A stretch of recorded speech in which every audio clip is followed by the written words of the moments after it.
And that's why they're overwhelmingly the majority of fiction readers, for example. Is that the reason that there's differential representation in the STEM fields? It's like, no, it doesn't seem to be. It doesn't look like it's an intellectual issue, which is also what Damore pointed out, by the way. He never said once that this was a cognitive issue.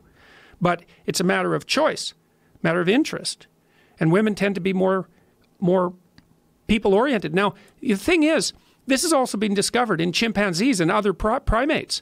Like if you offer baby or child chimpanzees, juvenile chimpanzees, the choice between thing-like toys, like cars, or people-like toys, like dolls, the males will go for the thing-like toys and the females will go for the people-like toys. So you see that in primates. And you think, well, is that surprising? It's like, well, no, it's not. It's not that surprising, really. I mean, women have to take care of infants, tiny infants.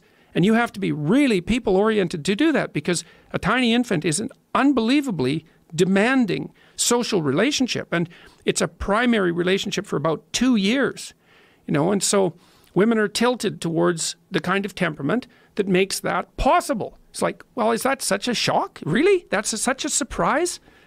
So... No, yeah. It's not a surprise. Yeah, well, they couldn't have done me a bigger favor than having that scandal, because when I made videos about Bill C-16 15 months ago, I said, look, here's what's going to happen, because this legislation is written in an appalling manner and the surrounding policies are pathological. I said, here's what's going to happen. And so I laid it out. And then people came out and said, no, you're being paranoid. It's like, that's possible. No, the legislation isn't going to have that effect. No, you're not a legal expert. I mean, that's what the left used to stand for. It used to stand for being open-minded. It used to stand for being a reasonable person.